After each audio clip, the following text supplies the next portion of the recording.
Welcome to Beyond the Veil on the Beyond the Matrix channel of Sci-Spi.tv. Please enjoy this special podcast of COVID-19, a 5D agenda, presented by me, your host, Suzanne Ross. Please stay tuned for the second half of this podcast because it features a live interview with Maureen St Germain that you can watch and enjoy. Presenting COVID-19, a 5D agenda. Enjoy. It's time to transcend the Matrix as we explore multi-dimensional realms of quantum consciousness. Holographic fractals of our souls have been dispersed throughout many different galaxies and parallel universes. Join me on this soul-retrieving, DNA-activating journey as we transcend the Matrix, right here on Truth Frequency Radio with me, your host, Suzanne Ross. Together, we'll activate the Matrix for global ascension. And now, your host, Suzanne Ross.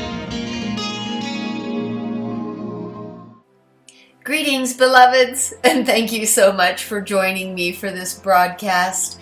First of all, I just want to send out my heartfelt wishes to each and every one of you that you are coping with the challenges of this global viral event in the best way possible, that you and your family members are safe and well, that you are able to be with your loved ones at this time, and hopefully can make the most of this situation by spending this valuable time with those you love and doing those things that you enjoy most.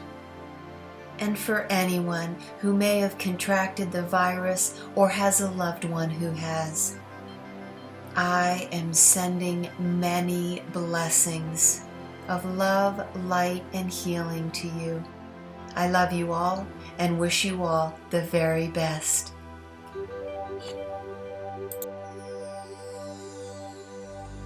I am going to focus on Ascension and 5D during this show because we truly are going through extraordinary times right now. And no matter the outcome of this global viral event, there will be major shifts in global consciousness.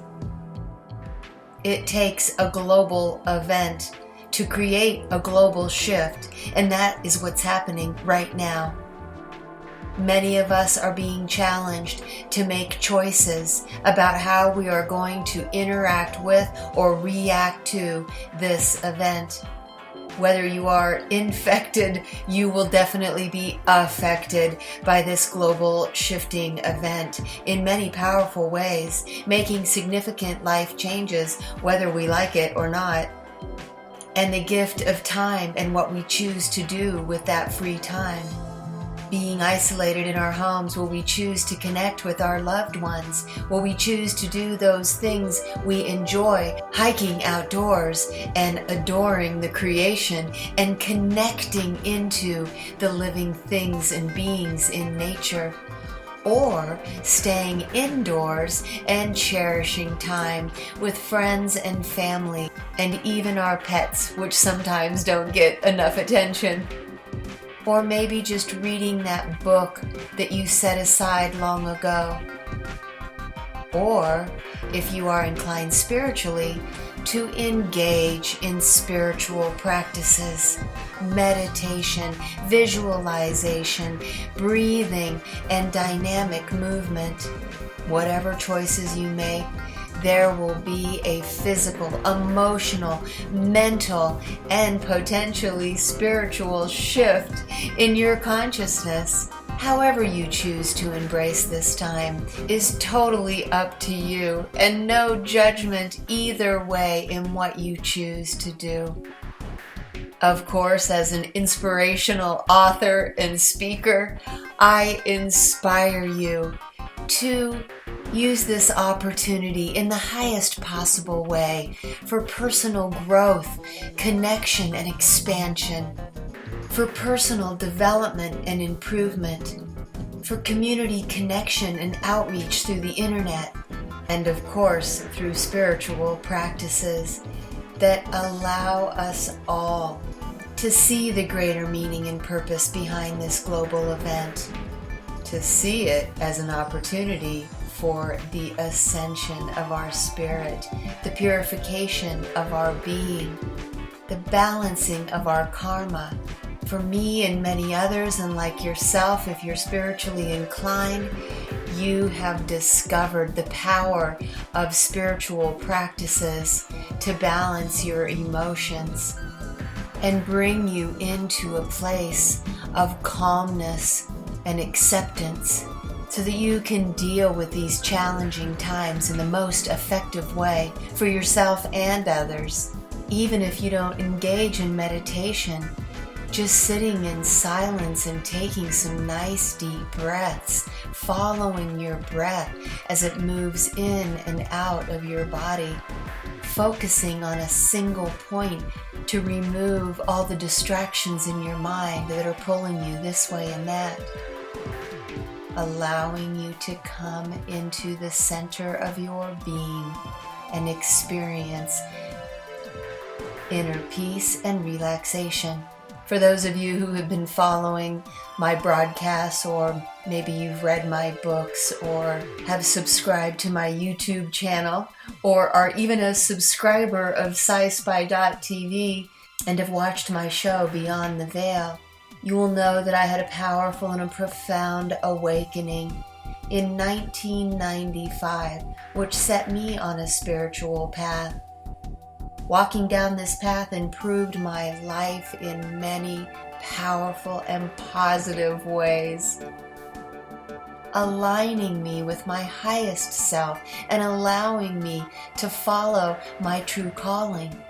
After a dark night of the soul in 2008, I emerged victorious and stepped into a brighter light, which set me on a more profound path of spiritual awakening and ascension.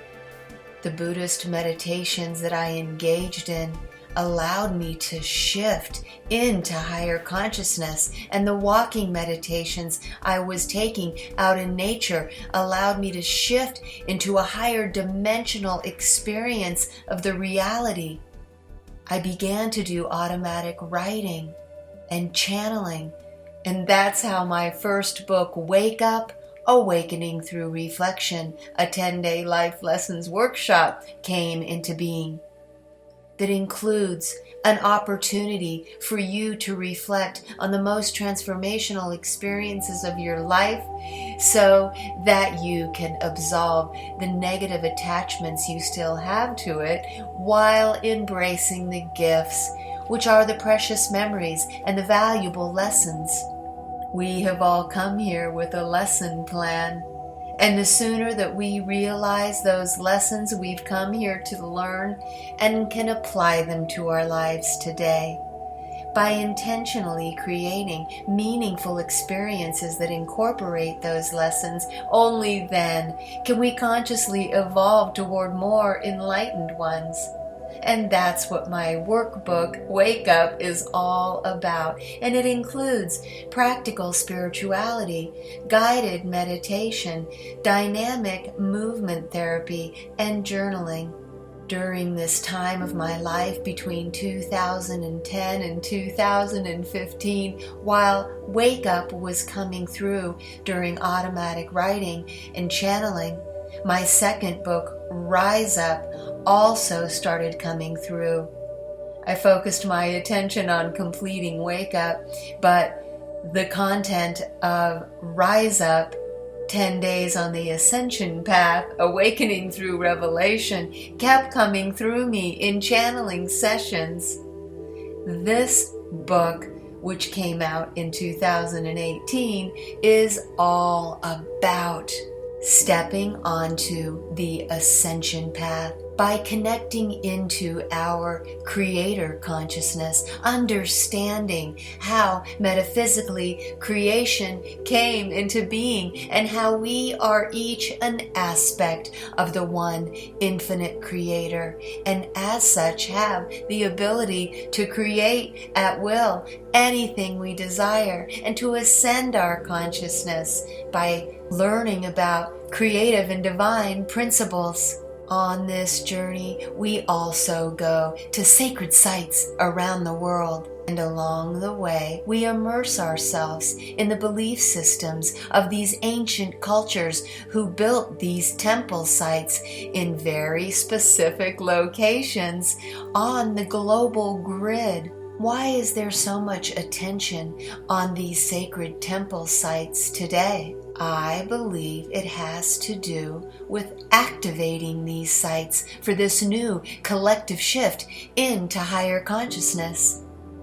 And at the same time, we are activating energy centers within our own being, and furthermore connecting to cosmic energy centers, which are the constellations that are aligned with these temple sites or energy centers on the planet, and connected into our own energy centers, being 13 in number, with 14 being a gateway, and with 14 being 1 plus 4 to equal 5, 5D, the Ascension dimension.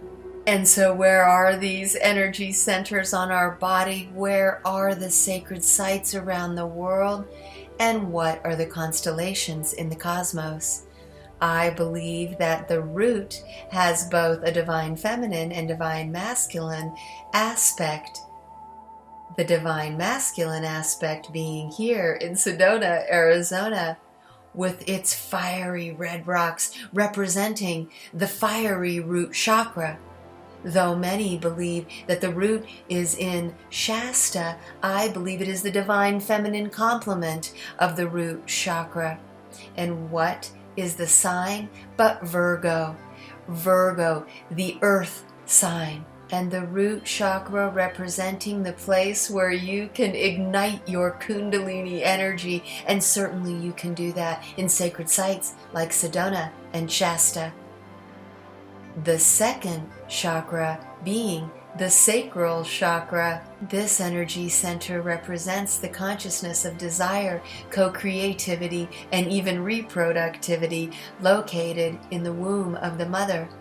And what is the sacred site but Lake Titicaca, this watery womb with mythology dating back to Mayan and Incan times that has spiritual and supernatural implications. And what is the sign but Cancer, a water sign? The third sacred site being the navel, the space at the belly button. And the consciousness here is emergence and immersion. And what is the sacred site but High Brazil, this magical island which only emerges from the sea off the coast of Ireland once every 7 years, like our belly button which protrudes from this watery part of our being. And what is the sign but Pisces? Of course, the fish. And the fourth sign is the solar plexus, which I believe is located where anatomically it says our solar plexus is located, which is at this space between the peak where our ribs come together, underneath our heart center. And this is the consciousness of power. Power, which can mean empowerment or power that is used for the highest good. This is a golden wheel, and what sacred site is it connected with but the Golden Temple of Apollo in Naxos, Greece, where written on a temple wall says, "Know thyself." Know thyself by coming into empowerment, stepping into the power of who you truly are here on this golden wheel of empowerment. What is the sign connected with this but the power sign Scorpio? And what is the fifth energy center but the heart center? The consciousness of love, of pure unconditional love. And the sacred site, the romance of Glastonbury, King Arthur's court, and the stories of the Greek gods and goddesses, and of course the sign is Gemini, the twins, the god and goddess. And the sixth energy center is the upper heart, the divine feminine heart, the love of the mother. And what is the site but Uluru in Australia? This magnificent mound, sacred and divine. And what is the sign but Aries? The fire sign representing the passion of the divine feminine. The seventh energy center being located at the throat, the center of communication and communion and unity consciousness. And what is the sacred site but Easter Island? A place where a community of advanced beings gathered on this ancient sacred site. And what is the sign but Libra? An air sign connected to the ether. The eighth energy center being the chin, the focal point for the protrusion of a beard, which many ascended masters adorn. And what is the site but Mount Tai in China, home of Confucius with his white beard, expounding wisdom and knowledge? And what is the sign Sagittarius? A fire sign representing the dragon and the dragon symbology of China. And the 10th energy center at the tip of the nose with our fifth sense of smell. And the sacred temple site, the Karakul Temple Complex in Belize. And the sign of Taurus, an earth sign. And the 10th energy center, the third eye, home of our sixth sense of psychic awareness. And the sacred temple site, Angkor Wat, related to the pineal gland, with the pine cone protrusions on top of this sacred temple, and the third eye relating to the pineal gland, and the sign of Cancer, a water sign. The 11th sacred site being located at the forehead, the space between the third eye and the crown. This point on the forehead relating to Stonehenge, this powerful solar portal, and that point on your forehead where you can access divine consciousness flowing in from our own solar portal, our central sun, and the sign Taurus, an earth sign. The 12th energy center being the crown, the 1,000-petal lotus atop our head, and the sacred site Mount Kailas, which protrudes from the earth like a beautiful crown, and the sign of the powerful lion, Leo. And what is the 13th sacred site but the soul star, 8 inches above our head, that golden triangle? And of course the sacred site is the golden pyramid at Giza. And what is the 13th sign but Ophiuchus, the gatekeeper, who is also the snake dancer or snake bearer who has tamed his kundalini energy. He is known as the gatekeeper to the gates of ascension. Ascending through your soul star, your 13th chakra, you can move through the 13th sign of Ophiuchus. And if your love light frequency is bright enough, you can walk through the gates of ascension into the 14th gateway. 1 + 4 equaling 5. You can step into 5D. And so there you have it, my friends. The 14 gateways.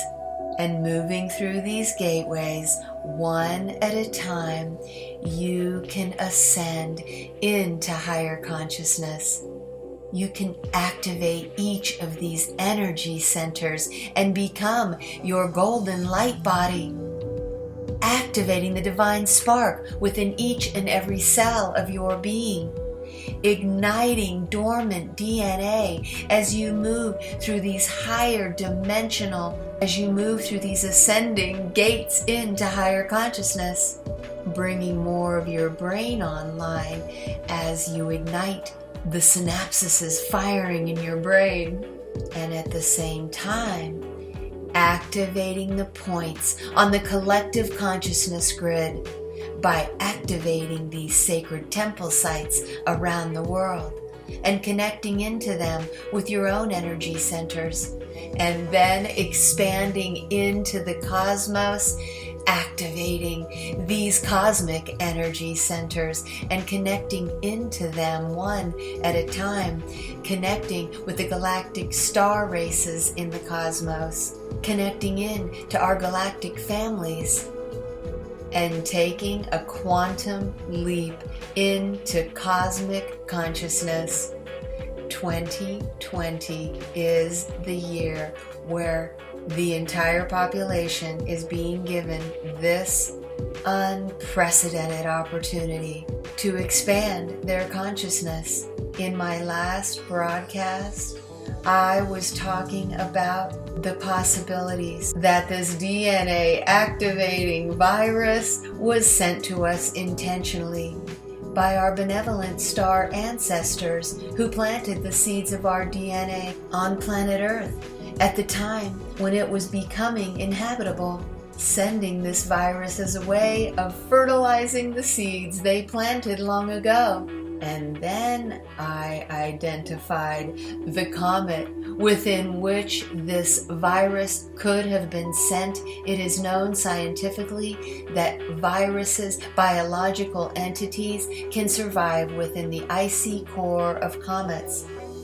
That piqued my interest in comets that may have come into our atmosphere recently, and that's when I discovered the Atlas C/2019 comet, which came into our atmosphere in December of 2019, but comes closest to planet Earth in May of 2020. Comets are known to affect the collective consciousness. And so it's possible that this comet started impacting our consciousness back in December. And this effect has only been accelerating, peaking in May of 2020. After the broadcast, I literally discovered not only that corona can mean crown or the crown of our head, but I also discovered that the C1 vertebrae is actually called Atlas. I was stunned by all of these revelations, and then it occurred to me that this tipping point on planet Earth may have something to do with Earth's population.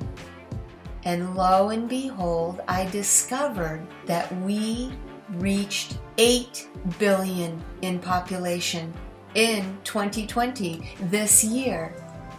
And knowing that 8 is a gateway number, it reinforced my belief that the gates of Ascension are opening at this time, and that this is a tipping point for the global population.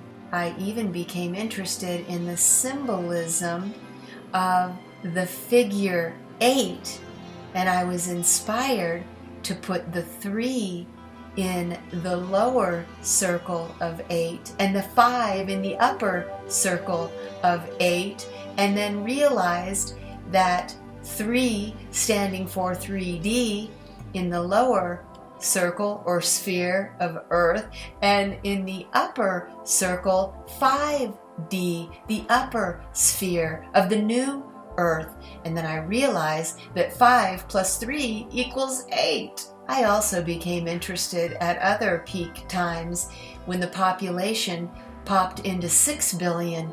That happened at another very transformational time in the year 2000. And then when did we reach 7 billion? But in the profoundly transformational year of 2012.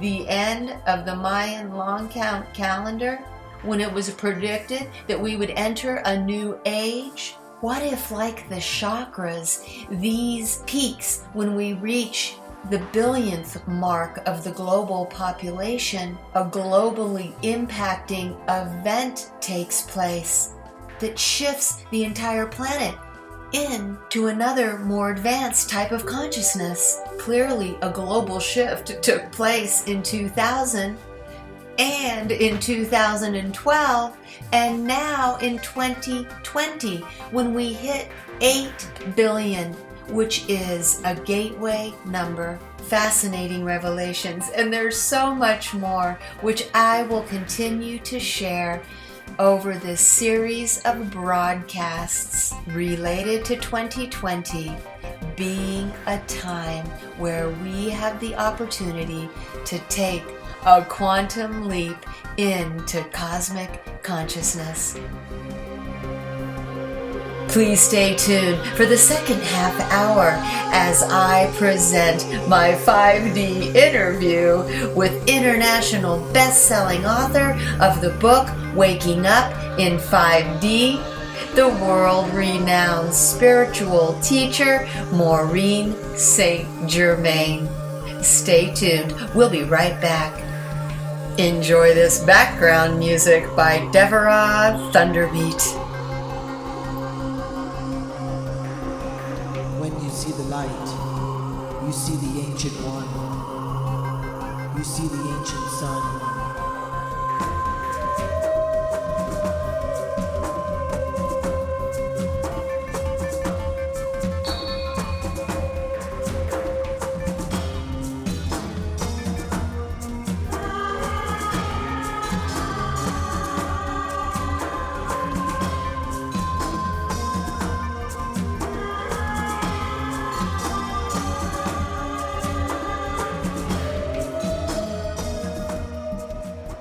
Take a moment to breathe in all of this inspirational wisdom and knowledge, for you are the divine spark which emanates from the infinite source. You are that. We are that. Together, we are one. Take a few moments to absorb that divine truth, and we'll be right back.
It's time to dive back in to the limitless and infinite as we transcend the matrix of limitations and dogma, as we reveal the truth about who we are, where we came from, why we're here, and where we're going. Let's dive back into the infinite sea of pure consciousness.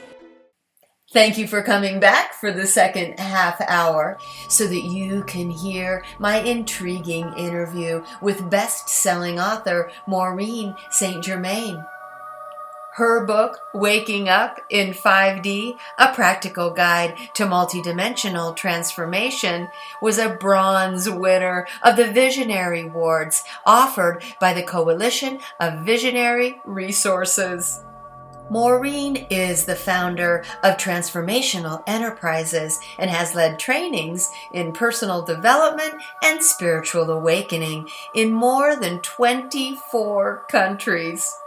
The founder of Akashic Records Guides International, she is also the author, musician, and producer of more than 15 guided meditation CDs. An internationally recognized teacher and intuitive, she is the author of 3 books and lives in San Diego and New York. I would like to read this description of her book, Waking Up in 5D. We are all transitioning from the narrowly focused and polarized awareness of the 3rd dimension and waking up to the higher vibrations and abilities of the 5th dimension. Each of us has already experienced 5D. Think about your most memorable and uplifting experiences of the recent past, where everything went well, interactions were harmonious and loving, and all felt blissful and happy. That's 5D. For some, the shift is sudden and permanent, but for many of us, the change is gradual, coming in fleeting moments and waves. In this Ascension manual, spiritual teacher Maureen St Germain explains how to shift your energetic patterns and choose to permanently anchor yourself in the joy, love, and kindness of 5D. Guiding you through the opportunities the 5th dimension has to offer, the author reveals how to develop a higher self connection, increase your sensitivity to dimensional signatures, and consciously choose 5D, where love is the governing force. She shows how 5D relates to 3D as well as to 4D, the transitional dimension between the two, and explains how to read the energy patterns that distinguish one dimension from the next, as well as how to experience multiple dimensions simultaneously. She explores how to identify the differences between good versus evil, polarized 3D linear thinking, and dynamic 5D multidimensional thinking, and how to turn 3D viewpoints around to expand your perception of what is possible. Offering eye-opening stories of 5D experiences from students and inspiring information from her spirit guides, the author also details exercises to protect your energies, especially while sleeping, and provides sacred geometry meditations to activate your 8th chakra and open yourself to higher frequencies. She also explores how awakening to 5D allows you to form a strong bond to global consciousness, so your personal transformations will have a more profound impact on the people in your circle and beyond. Enjoy this fascinating interview with Maureen St Germain. I am your host, Suzanne Ross, and I'm so excited to be here today with the practical mystic, Maureen St Germain. Welcome, Maureen. Thank you. Thank you for having me. My pleasure. I am so delighted that you could make time for our discussion today, Maureen. I have been a fan of yours for many years, and it started with this book right here, and it is dog-eared. I sat for many hours in my shrine room practicing this Merkaba meditations, and they were really powerful. I experienced shifting into higher dimensional experiences of reality in short order, and so truly remarkable. And I know that since then you have written 4 more books, and here recently your new book, Waking Up in 5D, was recognized as a bestseller by retailers nationwide. So congratulations. Thank you. It's very exciting to have the retailers write in your name. I was a write-in candidate, and come out on top like that across the nation. It's very, very amazing. And what a nice surprise to not even know that this was happening until it reaches the print. So that was very cool, because what they did is they had a magazine issue devoted to bestsellers in the stores. And there were all kinds of categories, but I was #1 in books. You know, my advertising guy said, well, what category were you in? And I said, all books. Wow. And it was like, oh my gosh, not just, you know, a subset, but all books in all independent booksellers. That was the #1 book. Yeah. Wow. So that was very cool. Mm-hmm. Well, there are so many things about that are so very cool. You know, you are definitely. And you know, you mentioned, you know, the Beyond the Flower of Life book, and that you know, yours is dog-eared. That book was like 10 years in the making, and I kept copious notes after every workshop, and I'll bet you I taught, you know, 50, you know, 45 workshops a year easily, just Flower of Life workshops, plus other workshops that I was teaching, you know, sequentially, you know, advanced workshops and manifestation workshops like that. And that book really represents the compilation of not only my work, but my experiences with people and what happened, you know, when these things happen and these things happen. And I would say to people when I would teach a class, you know, you're riding on the shoulders of the people who took this class earlier. And every week it got better and better and better. And that's one of the reasons why that book is so jam-packed. You know, it's really intense. And the same thing happened with Waking Up in 5D. You know, I realized that there were a lot of things that I was getting that was 5D. You know, the whole idea of doing the Merkaba is a 5D experience. So you were right on when you said you felt like you're having these shifts and everything, because that was what was happening.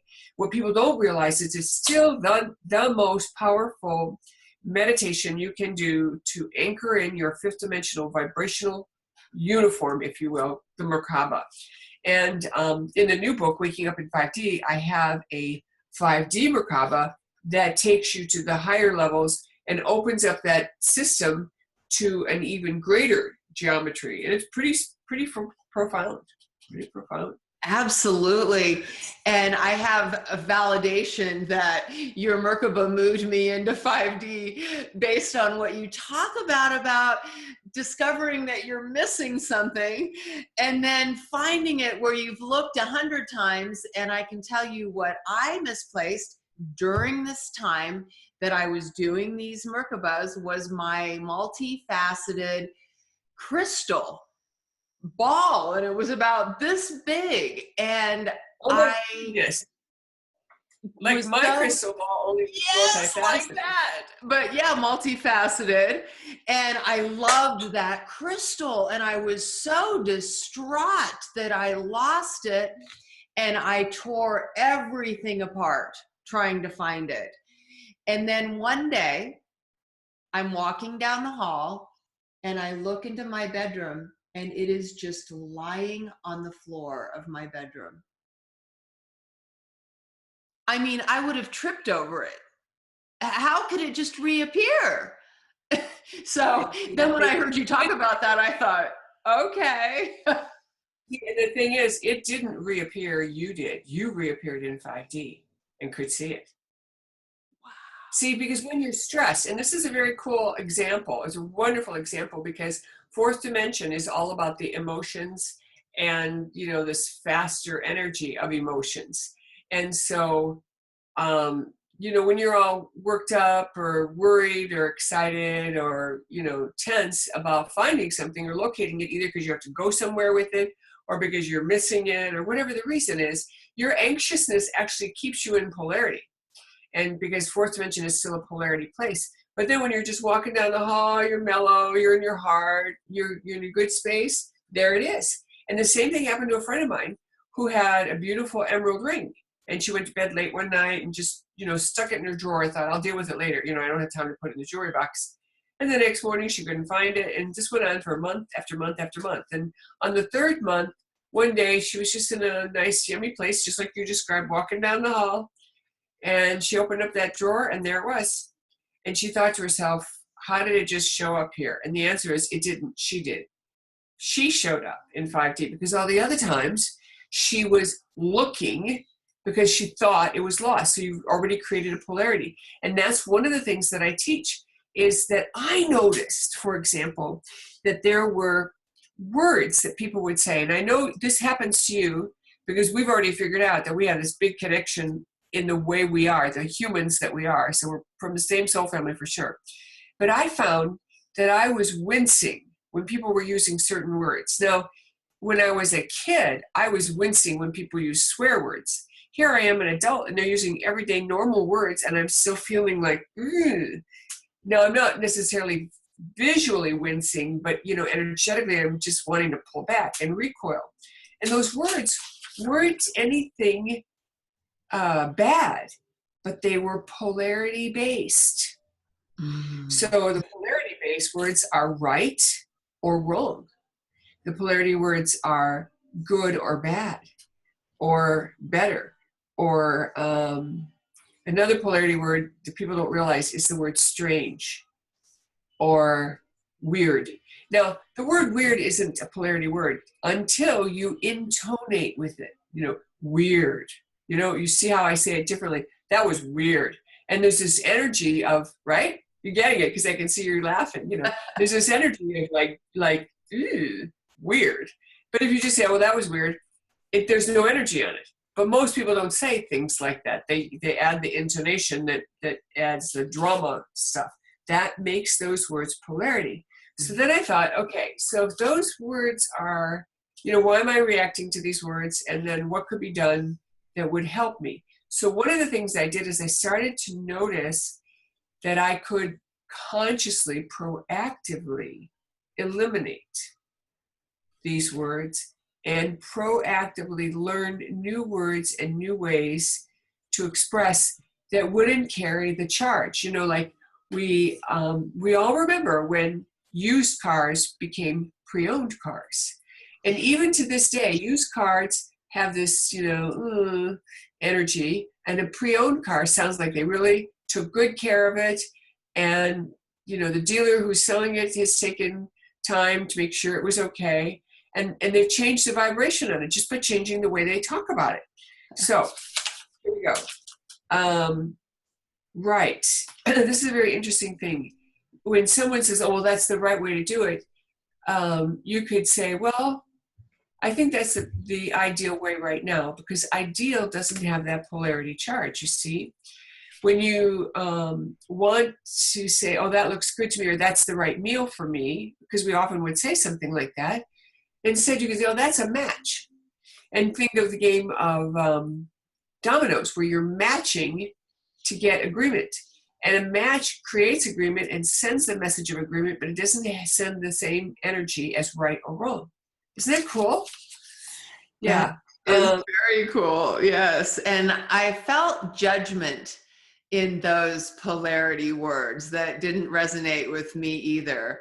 Yeah. I don't like the judgment around right or wrong, or who's to say it's right or wrong, right? And yeah, even something simple like, oh, that wasn't the right screw for this hole or something, well, that might be an accurate statement. That might be appropriate, but that's about as close as you're ever going to get, because everything else is really choice. Yeah. And that leads to another thing that people say. And again, this is all about how people talk, but it's once you understand this and you decide to be proactive, your energy changes in a different way. So the phrase I want to talk about next in the book is not just about phrases. That's just one chapter. But the phrase that really hits me hard is I have to. I have to change the oil on the car. I have to meet my wife for dinner. I have to pick up flowers. I have to make dinner. I have to pick up my kid. I have to go to work. I have to write this report. Well, I have always thought that here in America, at least, we had a choice. And so this goes back many years to my first husband. And when he said to me, I have to change the oil on the car, and I looked at him and I said, why? He said, well, you have to. And I thought to myself, he understands something I don't, and I don't get what we're talking about. So I said, but why is it that you have to do it? putting emphasis on the have to now, trying to get him to understand that I don't understand him. And he said, well, it's dirty. And I said, but doesn't oil go into the inside of the engine and lubricate? Doesn't it just stay inside? How does it get dirty?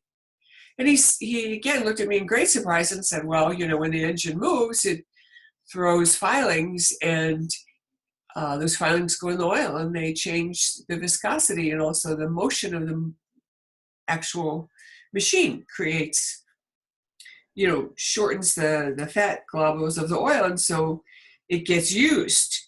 All of that had not occurred to me. And I grew up on a farm. I knew all kinds of things about growing things and all kinds of equipment, but I never knew that they changed the oil. For some reason, I have no idea why. I missed that day. I missed that day on the farm. Anyway, it was a really big aha. And I realized that so many times we use the word have to because we're trying to say this is important to me. But here's what happens. When we say I have to, we've handed off our power to some outside authority. And that is exactly what those that would have us fail want.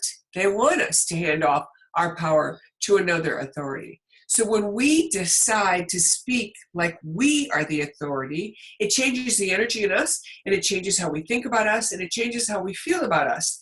And what that does is it makes every word you say more powerful than it used to be. So then when you say, I am waking up and I am feeling well, even when you're feeling a little under the weather, you're actually manifesting feeling well because your I am statement is more powerful than it would have been before you stopped using the have to word.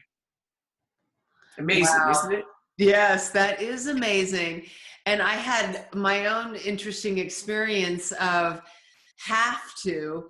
And I don't recall what made this shift in me or what inspired me to do this, but years ago, I stopped saying I have to and changed it to I get to. And it became a whole other experience, right? Like I have to do the laundry. I get to do the laundry, right? Because I've got a big washing machine. That's absolutely right. That's right. I have to go shopping. I get to go shopping, like it just changes the vibration. So I'm just, affirming exactly what you're saying. Words are so powerful and it changes the whole feeling of, what you're talking about. So brilliant. Something I also thought was very brilliant was I was watching you give a presentation where you were talking about how to get 100% accuracy in your responses from your higher self. And I'm somebody who also uses a dowser like a pendulum, to get answers from spirit, my guides, my own higher self. And yes, like others, I will get a wrong answer and I'll think, now, wait a minute, you gave me the wrong answer. That's not true. And that's not what actually happened or, what have you. But you showed this way where you could get a feeling or a sign or a color or something that meant yes, no, and neutral. And I was so fascinated. Can you expand on that, please? Yes. In the early days of the Merkaba, you were not permitted to take the last 3 breaths until you had permission from your higher self, but no one taught how to know whether your higher self had given you permission. It was just a thing of information that was presumed everyone knew what that meant. And I wanted to be able to teach a linear way to help the students know when they were getting accurate information from their higher self. So I actually went back to my higher self and asked for this method. So I got it from my higher self. And the method is a 6 weeks protocol. And for 6 weeks, you are only allowed to do playful stuff. So if you're looking at a restaurant menu, you can ask your higher self, do I want this? Higher self, is it my highest best good to order this? No. Higher self, this? No. Higher self, this? Yes. Now, interestingly, the very first step is a guided meditation that you either do for yourself or you download one of my versions of it, and you ask your higher self to move into your heart, and you ask your higher self to give you a signal, and that signal can be anything, and that signal can be found in the response. So some people get an itchy eye or an itchy ear. Some people get a toning. Some people hear the word yes. Some people, have a light feeling in their heart, but it's discernible to them. And then for 45 days, they must practice on stuff they don't care about. And the reason is so that your ego doesn't jump in and try to influence the answer. And, if it's something we really care about and we have an idea where it should be, or our ego has an idea where it should be, then we're going to influence the outcome. But if we're asking about stuff we really don't care about, then we can clearly hear what the higher self message is. So there's two things that happen as a result of that. The first one is we get answers, yes or no, that make surprise us, but we look back or we have experiences that follow it that we realize, oh yeah, that was the ideal choice. And then the second thing that happens is the ego gets a history. So if you look at how do we make decisions, we always make decisions based on history. We either use our own history through our ego, or we research and we use history from someone else. So we're always using historical data. And that's okay, but the past is no predictor of the future, especially when we're creating the reality as we go, as we are doing now. So knowing that, what if you could have an asset that could tell you your highest and best information, even though you don't know how they know, and you don't know what they know, in terms of, something that's going on with someone else. And I'll give an example of that. So your higher self has access to data that we don't have access to, but it knows what we care about.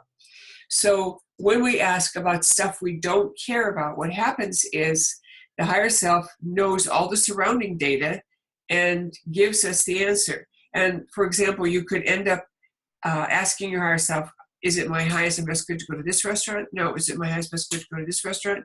Yes. Well, it's a pizza place. Yes. So you go and you run into somebody you've been looking for a couple of weeks.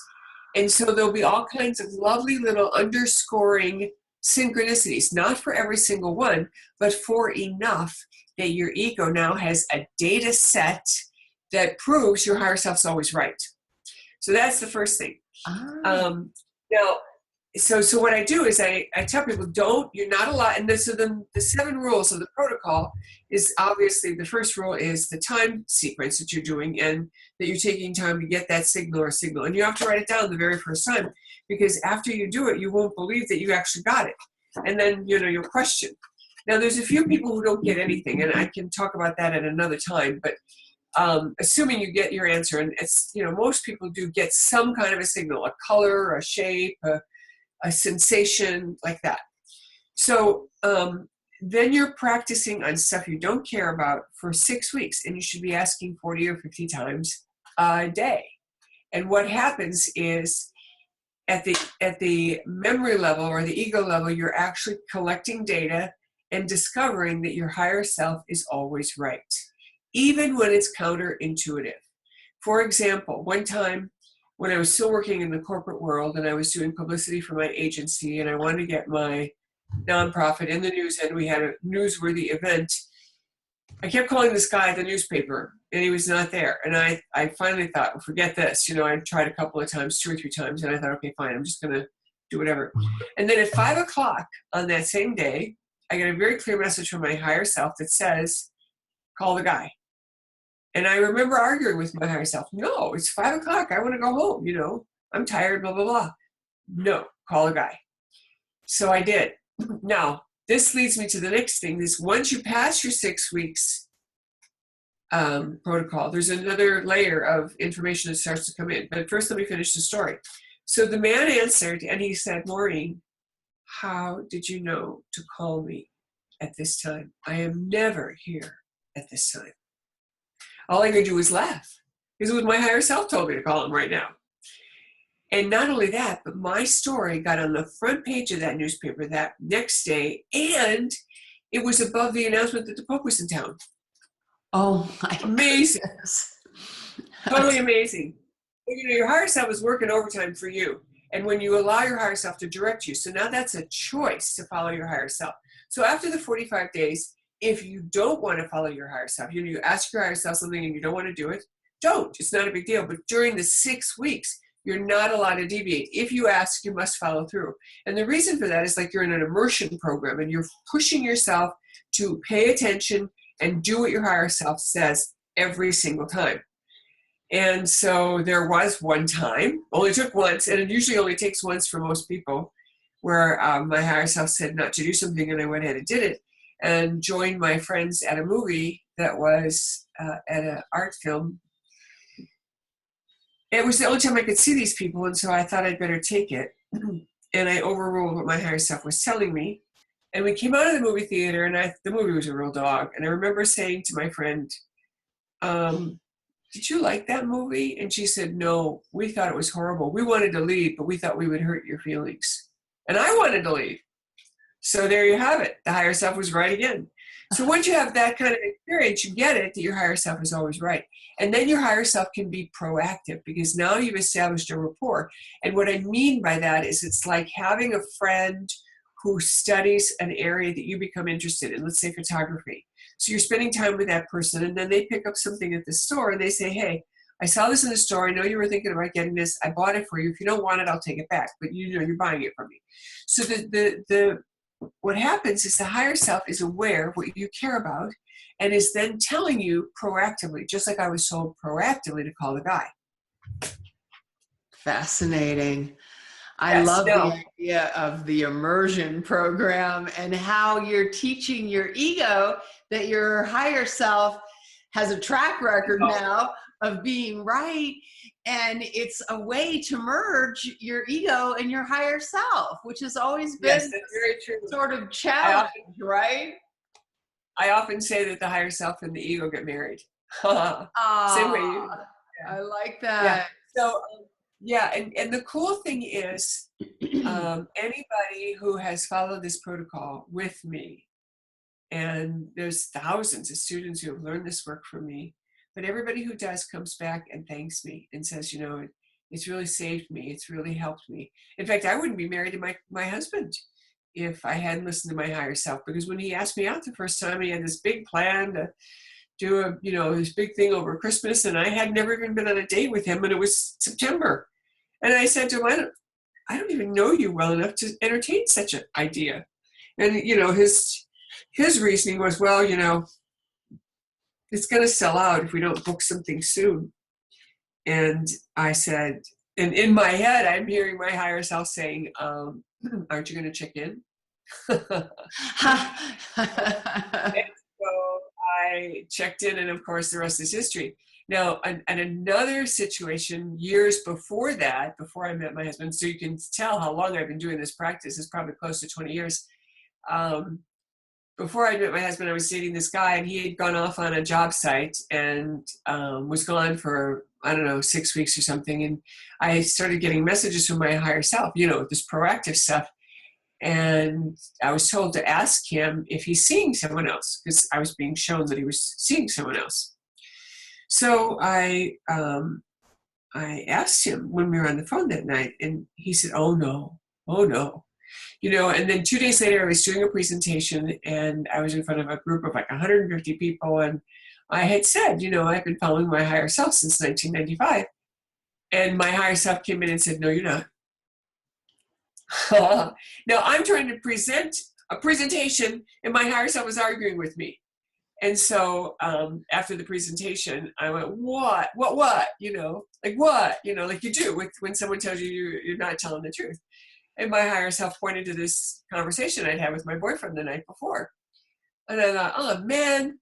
So then I had to tell him, and he was so cool because I said, I believed you because I love you. But my higher self pointed out that my higher self was right. And so now I have to tell you that I believe my higher self. And he said, I forgot who I was dealing with. Because he understood, that I was envying him, right. Like that. So. Oh my. Yes, well, I love the opportunity for all of us to connect in with our higher self and really benefit from that higher guidance who, has that bigger perspective on all of the factors that, play into these decisions that we can't see physically or touch tangibly, so that is Yeah, such an very cool. incredible gift. It's very cool. And every once in a while, I'm food sensitive, so certain foods will set me off.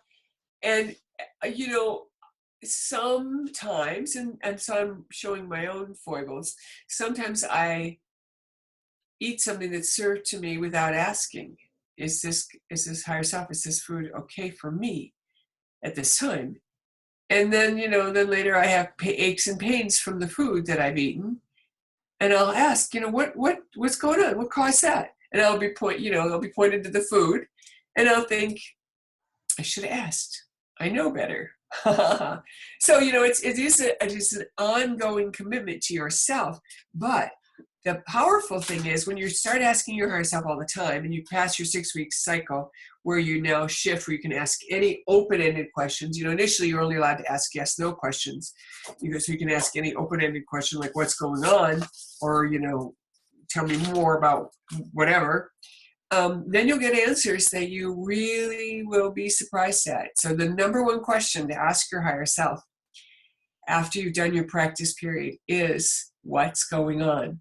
And that question, the what question, will actually bring in the full story, the full amount of information, because you haven't limited. When you ask who or when or why, you're looking for a cause so that you can go solve it.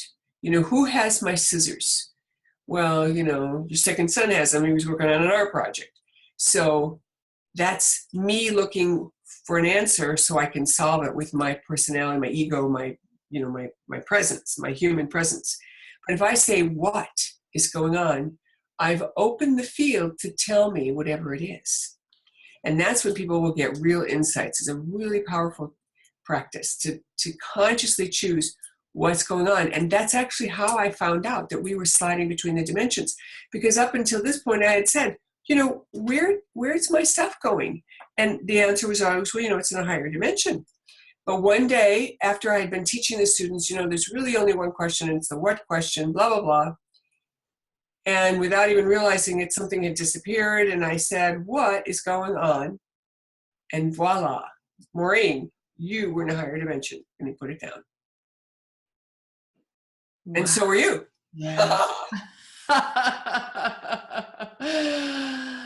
That is and you.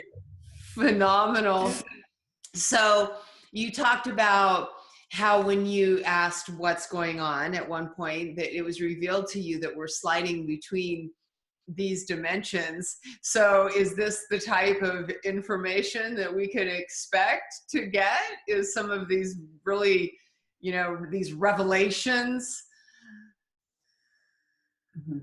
Yeah. So when you read the book, what happens is it triggers you. And you'll say, I thought that. Or you'll say, that's happened to me. Or you'll go, I never thought of that. And so, each layer opens you up. And when you read the book the first time, and many people are telling me they're reading it multiple times. When you read it the first time, it's like triggering all that stuff. Then when you read it the second time, you're actually integrating the knowledge. And then there's this whole other piece, this 5D Merkaba, that people are doing and having enormous experiences. And I will tell you, this has happened to a number of people that are high spiritual teachers who are doing lots of spiritual work. And I'll give you one example where the woman said, I used to be a Merkaba teacher. And I know she's a very high spiritual woman, and I admire and love her very much. And she's a friend, and she said, I wanted to try your new Merkaba. And I have to tell you that I was out of my body for 4 hours. And I have heard that from a dozen or more people. So if you're listening and you're thinking, I want to try her 5D Merkaba, my recommendation is give yourself a window of time that if you wanted to drop out for 4 hours, you could. Now, why would it take 4 hours and why would she be out? My opinion is if she was already doing the original Merkaba, that what she was getting is an upgrade and a recalibration. Ah, okay. And lots of people are. Now, on another conversation I had with another client, she was complaining that she wasn't having any experiences at all from the new 5D Merkaba. And she was wondering, what was going on, because so many people are reporting these amazing experiences, vibrational shifts, colors, information, insights, and so on. So we start talking about it. And so finally I said to her, well, now what happens when you listen to the voice activation? Because this is a 30-minute CD download, and you can read it in the book, but the book does not give you the sound file of the activation. And the activation is very, very powerful. So anyway, when I said that to her, she said, well, I'm not listening to the voice activation. And I'm looking around thinking, I'm trying to hide my major shock, and I'm kind of giggling to myself. And I said, well, here's the deal. Me walking you through it tells you what's happening and how it's working, and you're claiming it. But the sound file of this toning integrates it into your system and allows your body to start to accept it as your new normal. And initially when you start to do it, what happens is, if you do it, it'll stay in place for 48 hours. I like to recommend you do it every day, so that if you skip a day, you still have coverage. But what happens is, if you go more than 2 days, you actually miss it. You feel like, I need to do the meditation, I'm missing it. Even when you're not even thinking about it, even when you're busy with your vacation or whatever, you think, I need to do that. I need to do that again. And here's something really cool and really fun. My husband isn't particularly a funny man, although he has a great sense of humor and laughs. But he's not the jokester. But after he started doing this, he was in so much joy that he became the jokester. Isn't that a riot?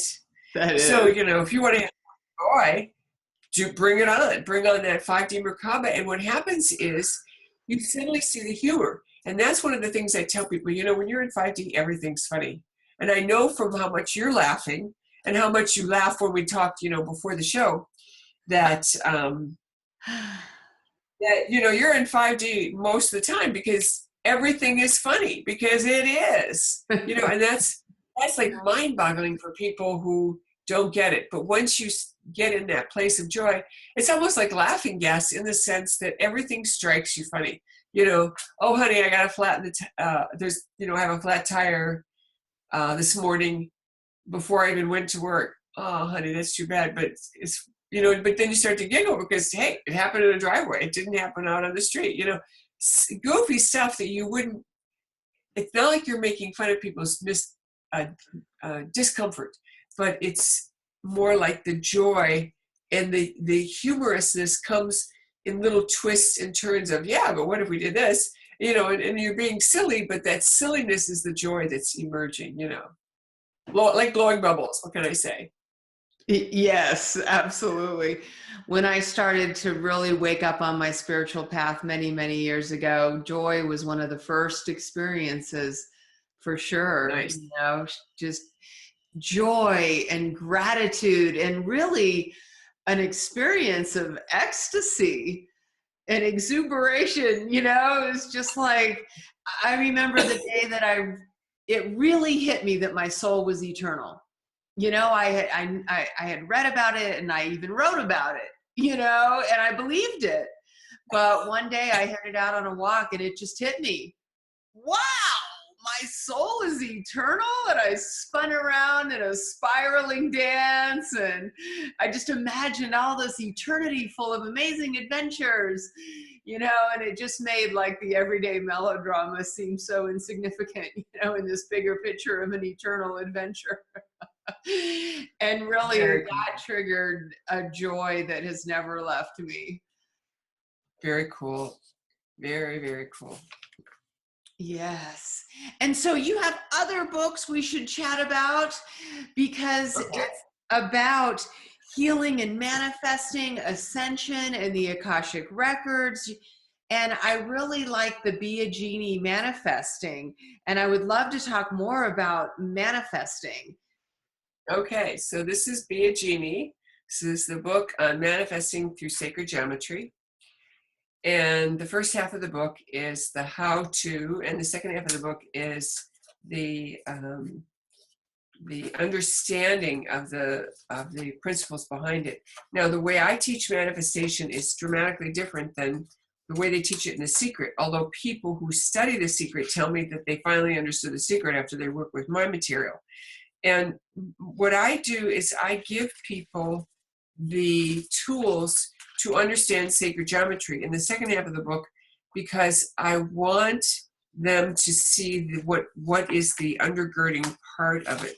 So part 2 is the principles and the proofs that prove why the system is so viable and so accurate. And it kind of is this marriage between science and spirituality that I know you're so very interested in. Yes. And so can you give us a hint about these manifesting techniques? Sure. So one of the techniques, and this is a little bit complex, has to do with the whole idea that lots of people have heard of the Fibonacci sequence, which is this series of numbers that goes 1, 1, 2, 3, 5, 8, 13, 21, 34, 55, like that. And what they're doing is they're adding the previous digit to the current digit to get the next digit. Okay, so there's a circular kind of addition. And every digit has a pair that it's part of, and the pair of the number before it produces a sum that's the number after it.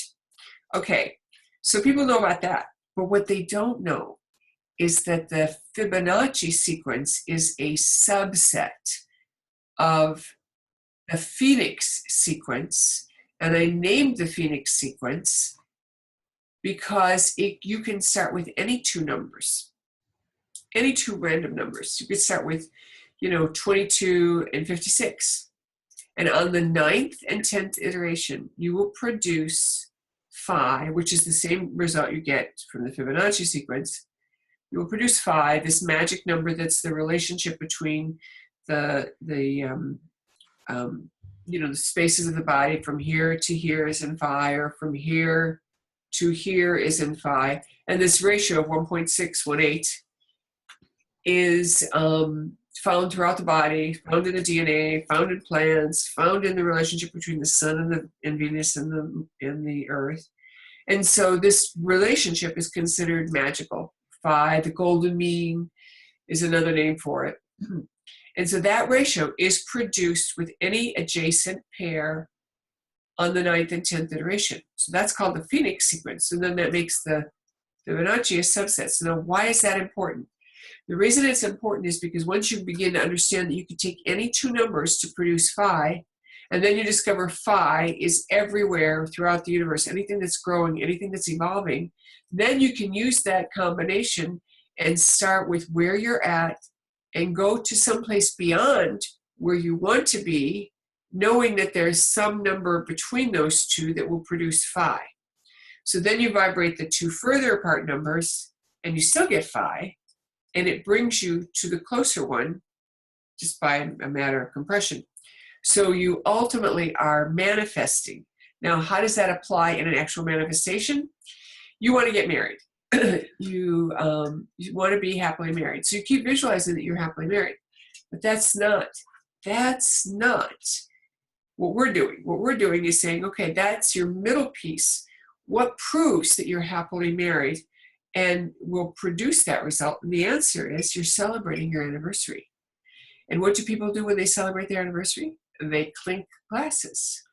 So they have a meal where they pour a glass of champagne or even a glass of water. Maybe you don't drink champagne. And they clink glasses and they toast. And they say to each other, I am so happy that I met you. I am so happy you are in my life. And that's your manifestation movie. So that instead of trying to see yourself on your wedding day or that you're happily married with someone, which is kind of hard to do. Instead, you see yourself celebrating your anniversary. And the anniversary doesn't have to be a 2-year anniversary. It could be an anniversary of when you met. It could be the anniversary of when you moved in together. It could be the anniversary when you got married, whatever it is. And the cool thing is the anniversary detail doesn't need to be known. You're just clinking glasses, sharing your exuberance and your gratitude with each other. And that's one piece. And the second piece of this tool is that I realized that we needed to include all the dimensions. This goes back to the work in the dimensions that I've been doing. And that is your third dimension is your conversation. Your fourth dimension is this happy, joyous feeling. And the fifth dimension is you having the capacity to look back in time at your experience as if it's already occurred. So when you imagine you're clinking glasses, you're looking back in time, you're using your emotion, and you're using this capacity to understand that if you are clinking glasses and celebrating your anniversary, you must already be happy and with someone who makes you happy. It's very amazing. That is amazing. Yes. And one of my best stories is around that is a woman who was in a class in Atlanta, and she was working as some lowly clerk in a law office.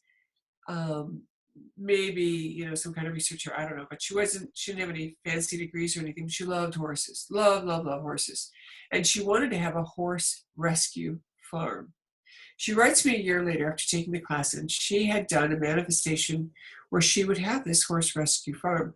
And I remember thinking at the time, wow, that's a stretch. She's really going for the gold, Even I was a little bit nervous, okay? So I get this email from her, and she writes me in horse language, I got hitched. And I write back, and I said, great word, who'd you marry, and what, tell me more.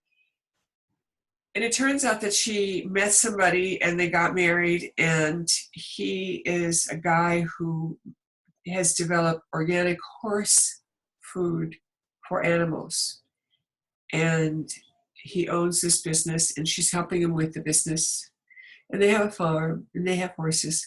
How long do you think it's going to be before they have to rescue horses? yes. And that's 1 year later. 1 year later. And it wasn't like she was trying to get married. She was trying to get the horse rescue farm. Right. But we never know how the mystery will unfold. Right. We just stay open to it. But I love powerful manifesting tools. That's right. Stay open to it. That's totally the deal. So this particular way of manifesting is so powerful. And the other benefit of understanding the principles and the practices is that we get our ego involved in that, and then the ego understands, oh, there's a logical reason why this works. And so you're no longer fighting with yourself saying, well, that'll never work, which we all do. We all fight with ourselves saying, oh, yeah, right, Maureen, that's a pipe dream. And you discount what you've manifested. I think of sometimes I've heard people say what they want, and then they follow it with 2 different ways they're not going to get it. And I'll look at them and I'll say, why are you taking that away? You made a great manifestation. Don't take it away. So, and the book is full of funny stories too. There's a great story where I start out in the book and I talk about how I was swimming with the dolphins, and I had brought a group over to Hawaii, and we were swimming with the dolphins. It was a paid group. We were doing class and stuff. And the dolphins came, and most of the people in my group went in one direction, and I went in another. Now I'm a really good swimmer, and I have my life-saving level 2. I know my way around the water thing. And so there was one other girl who was not part of my group that was on the boat because I had allowed extras to come in because I didn't sell all the seats. So the 2 of us are swimming in this pod of dolphins are circling, and that's what they do sometimes. And then I could feel them speeding up. You could just feel them going a little faster. And I mentally said to them, oh, don't go yet, please. One more round, one more circle, please, with us. And as I'm trying to keep up with them, my bandeau type bra, bathing suit, I had no straps, but just had that, like a bandeau.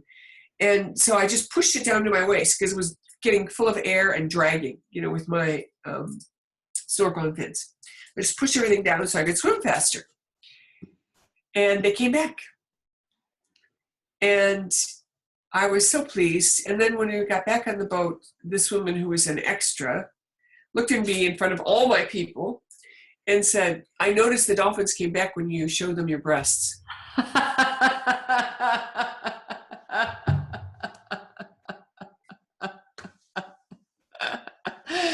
That is very funny. Layman's version of what I'm trying to do here. Yeah, right. That's also very funny, though.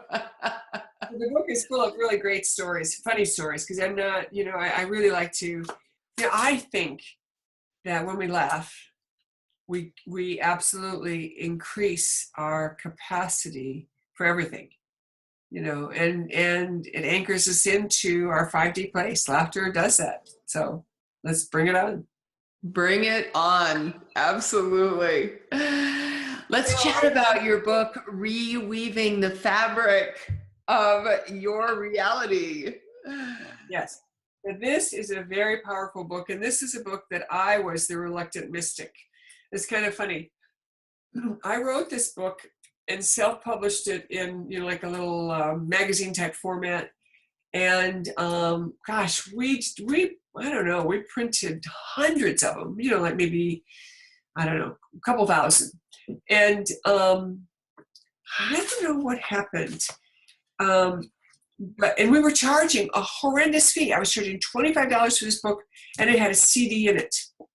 So one day I got this brilliant idea that I could produce the book in this kind of a format, and then it could be sold online, and I could put it in digital format. And the CD that I used to include, we put in digital format, and people just download it for free. So there's a code in the book. Now, what's the book about? The book is about entities and how there are 4 kinds of entities. Most people know about ghosts or discarnate entities, but not everyone knows that there are emotional entities that do have the ability to move about, and that there's family entities that can move into you when you are not aware. So these things can happen even when you're living. The family entities, now this is something that's very interesting, and I want to share with you what a family entity is because it's so interesting. It doesn't happen a lot, but it happens enough that I felt that I should alert people that it was a category that could happen. Family entities are chunks of family members' energy that have broken off and have been traded with a broken off piece of you. These exchanges tend to occur when you are quite young and have determined that the other person could do something for you. These exchanges are generally with someone close to you, such as a sibling or a close caregiver, like a parent. Sometimes the complete spirit of a family member jumps into a remaining relative at death. That's a discarnate entity, and that's not the same. So there is that capacity to have a family member join you, and then there's a process where you go through and send that chunk back to the parent. Now, if the parent has died, it's even more important to send that piece back and, rest in peace, let that energy go and reclaim your part that's probably still hanging out somewhere lost in space. Maybe you need to do a soul retrieval. And as a matter of fact, I don't know when you're going to run this, but for the month of April, my soul retrieval package is a free download, and it includes 4 soundtracks along with a big explanation booklet. And then it's part of a blog post that I explain soul retrieval and why soul retrieval is so big and so important. Yes, that sounds like a remarkable deal, and I'm definitely going to take advantage of it. And every month, if you go to my blog, during presentation at Cosmic Awakening too, right? They'll still have a week to jump on there and do that. I love it that you Yeah. give freebies away on your website, and I understand there's always some type of freebie that people can take advantage of. That's very generous of you. Yeah, it's cool. It's a way to get people to understand what the work is all about and what I'm doing. Yeah, and I'm very grateful. And I mean, it's how you found me. Probably found me somewhere in a bookstore or something, and then started checking it out. So, Yes, oftentimes books that are going to make a powerful difference in my life appear to me in magical, mystical ways.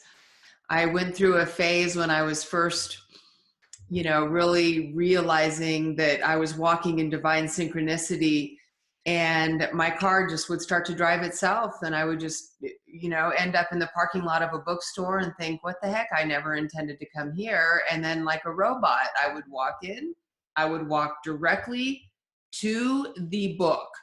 Even if it was a big Barnes and Noble store, I would walk right to the book. It would literally push itself out. I swear, on the shelf, and or it would illuminate, and I would walk up and go, okay, that's it. Walk right to the cashier, check out, go to my car, and be on with my day. Good. Yeah, that's very cool. And a lot of people are having these experiences and they think that they are weird. And by your sharing them and your very deep acceptance of these experiences helps people get it, that that's the way, that's the new normal. That's the new normal. Yes. Very cool.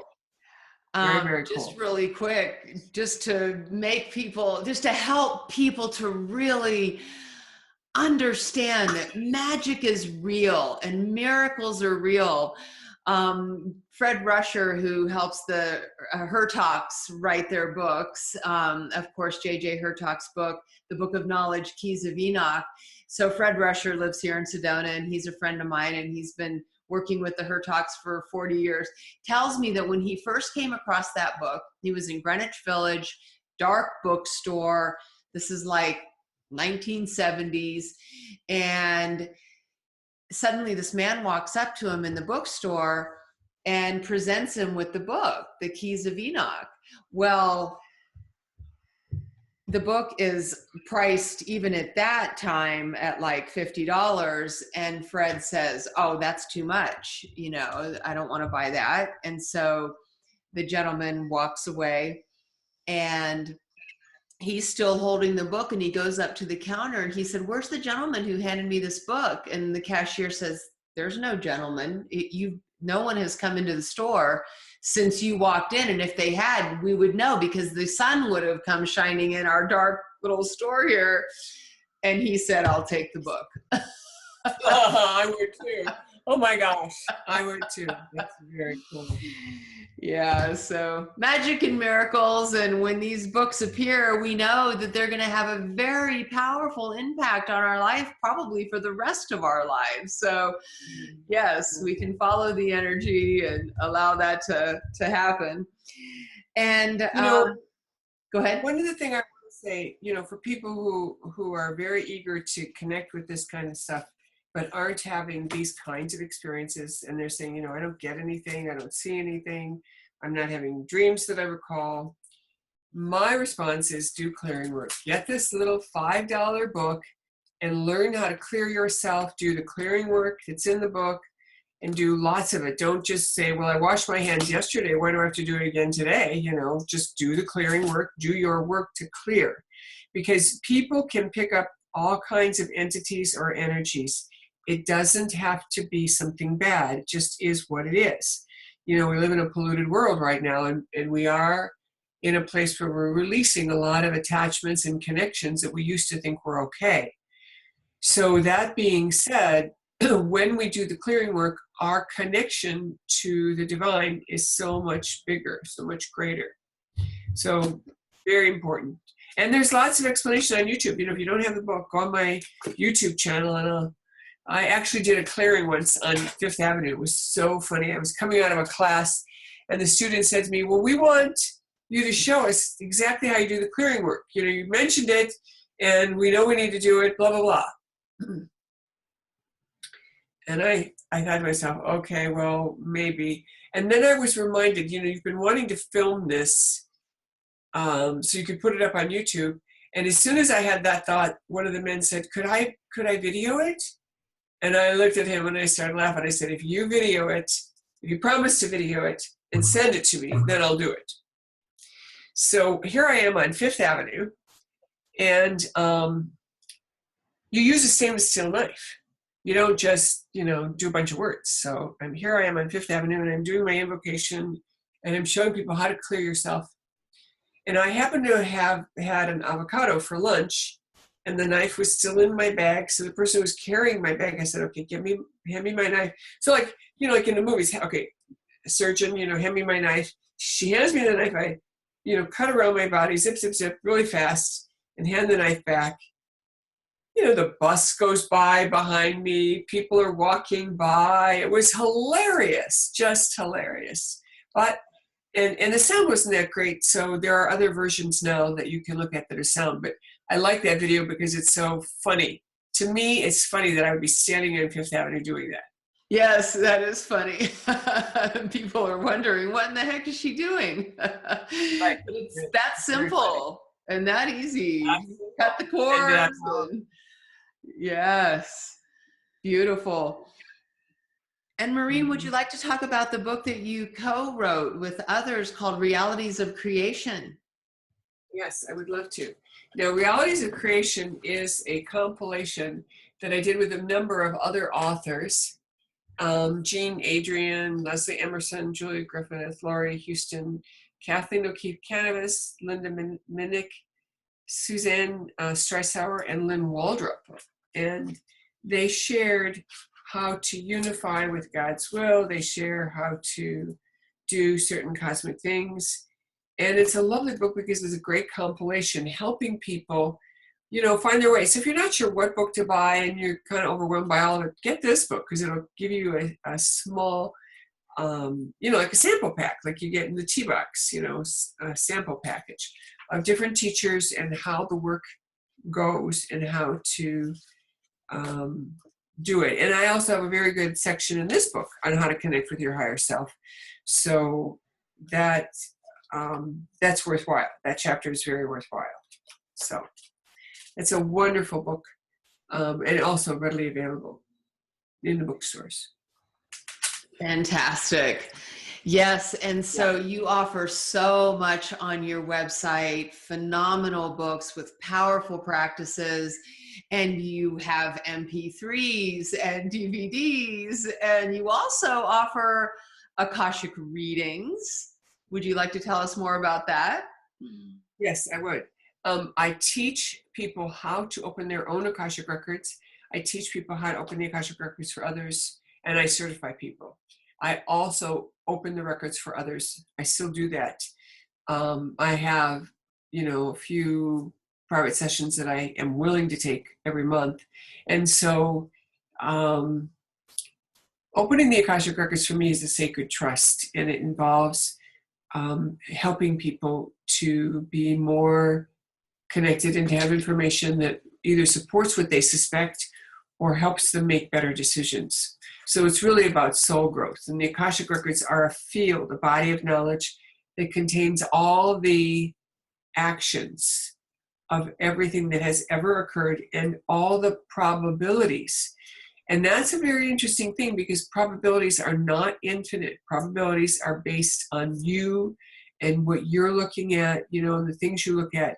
And the way to think about it is, if you were going to go to college, you might apply to 3 or 4 colleges or 10, whatever your choice is. And in applying, you consider, well, what would it be like to go here? Or well, this school has this, or this school has this. And so that process creates a probability, but it isn't funded by you because you don't pursue it. You don't finish it. You choose one. So all these others kind of fade away. So that's what the difference is between probabilities and what's in the Akashic records as factual.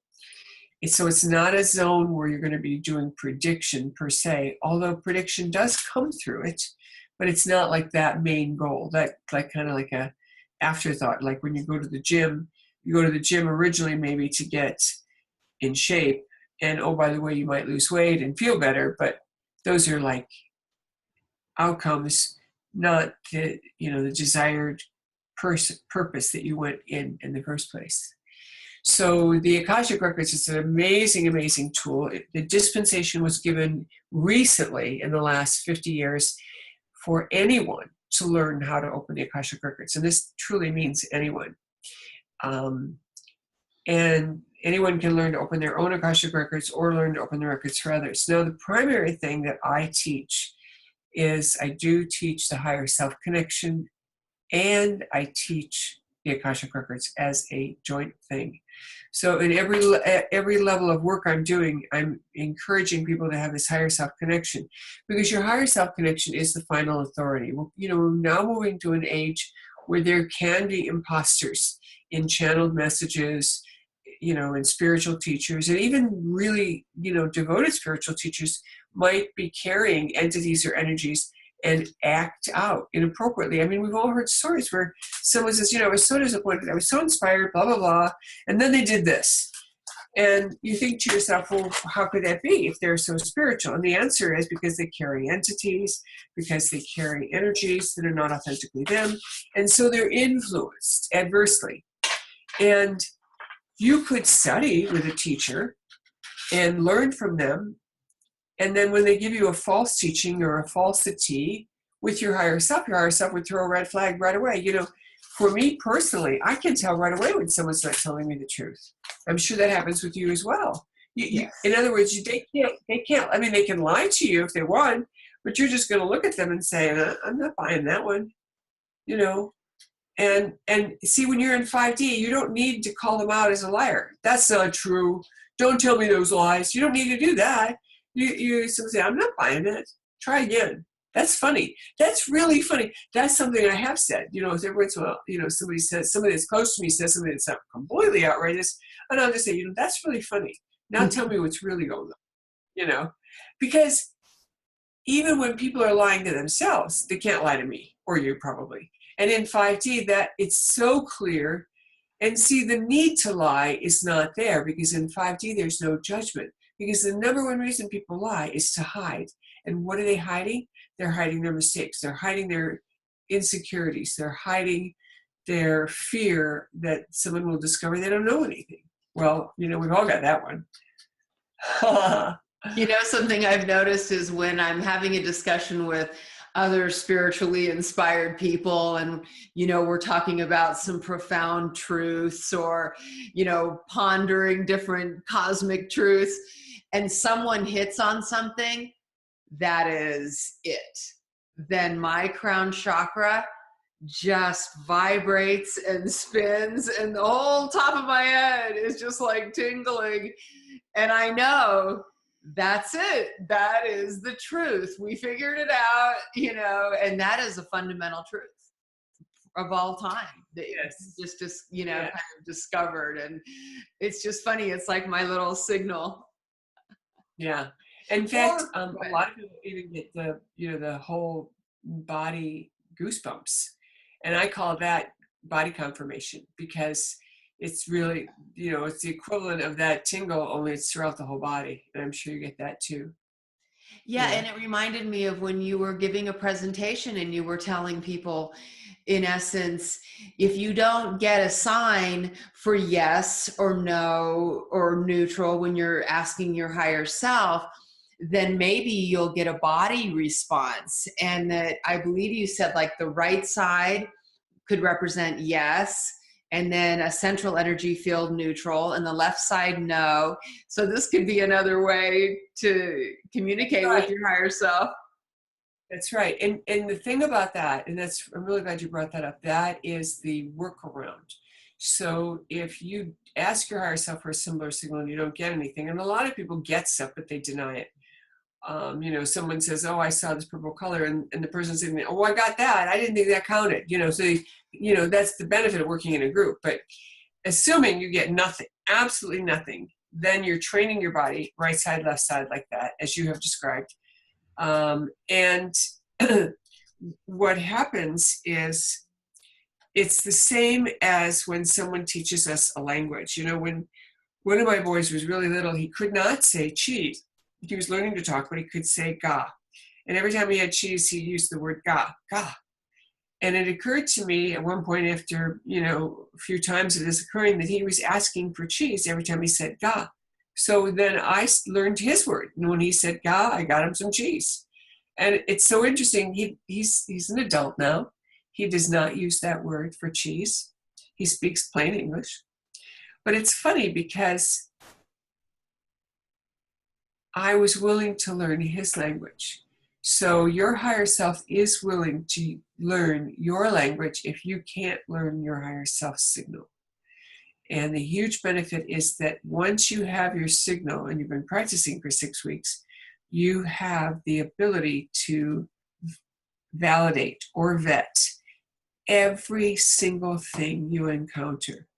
All you have to do is ask your higher self, is this authentic? Higher self, is this the full and true picture? And one of the things that I really insist that people do is that they use the word higher self. Don't just ask the question, because when you ask the question, you could be asking it of your guides, your angels, or any other energy that may be hanging out with you. Yes, I love that, to specify higher self. And it reminds me of the first time I encountered my higher self.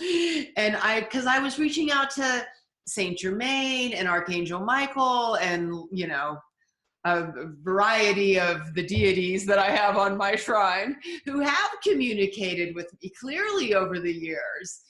And one time, and I got, I developed the ability to pick up on their energetic essence, and I would know who was present with me. And sometimes I would even speak it, and then I would pick up on their language, on their accent. Like Joel Cool, for instance, has sort of this interesting British accent, anyways. But one day I had an important question. Nobody was coming through. And I thought, well, have you just all abandoned me? Take this today. Yeah, we humans come up with these crazy things. That's cool. Yeah, like, wait, where are you guys? And all of a sudden, it just hit me like a ton of bricks. Bam. I am your own higher self. You can communicate directly with me.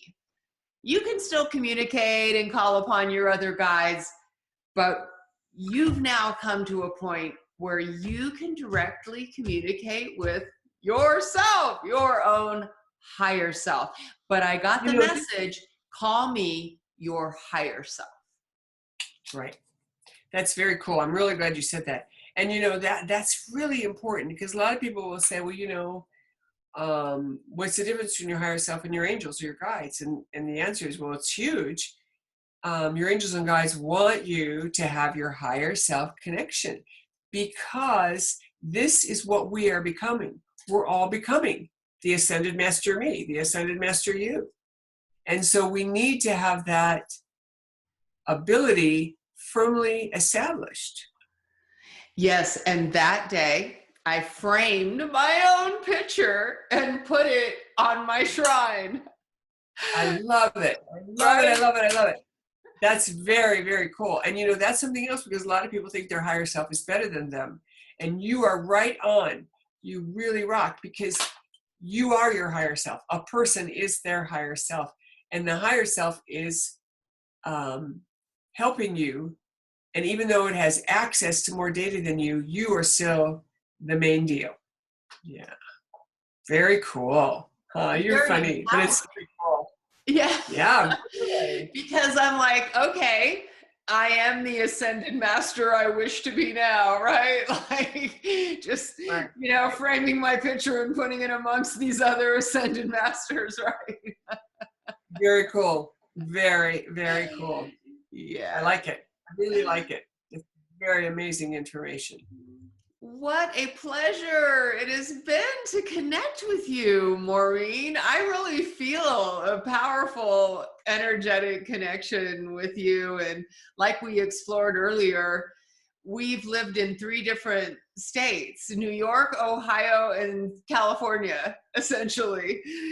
And that's pretty fascinating, since there's 52 states, right? Or 50. But we share the three states, that we've lived in. That's all true. It's very Yes. cool. Yeah, and it kind of underscores this whole idea that there's multiple versions of each and every one of us, and that those multiple versions of ourselves are similar to us, but they aren't identical, and that they might show up in your life to help you or to be your new friend, and to inspire you, each of you, in your path, which is fabulous. It is. And I do think we just get energetically connected. And even today, you rarely have free time. And I just reached out last night and you're like, well, magically, I have an opening tomorrow. So. That's true. That's also true. Yeah. And I always tell people when they do that, you're really plugged in. You have to be really plugged in because, yeah, those opportunities just don't well, they do manifest, but it's also because it's like you had that window and I had the window and we were just plugged in. It's very cool. That is. Yeah, my honor to get to know you and to have a good pleasure of speaking with you and sharing our knowledge together. Yes, thank you so much. And Maureen will be presenting at Cosmic Awakening, a 3-day event coming up April 20, 21st, and 22nd in Sedona, Arizona at the Creative Life Center. So that'll be a phenomenal experience. I'll be presenting as well. And it will be a chance for me to give you a great big hug, Maureen, and I look forward to that. Likewise. Take care. Thank you so much for joining us for this extraordinary episode of Lighten Up. And remember, live well, love life. Thanks so much, Maureen. Thank you for watching this special presentation of COVID-19, a 5D agenda, taken from a broadcast of my radio show, Transcend the Matrix, on Truth Frequency Radio, and now featured on my TV series, Beyond the Veil, on the Beyond the Matrix channel of Sci-Spi.tv.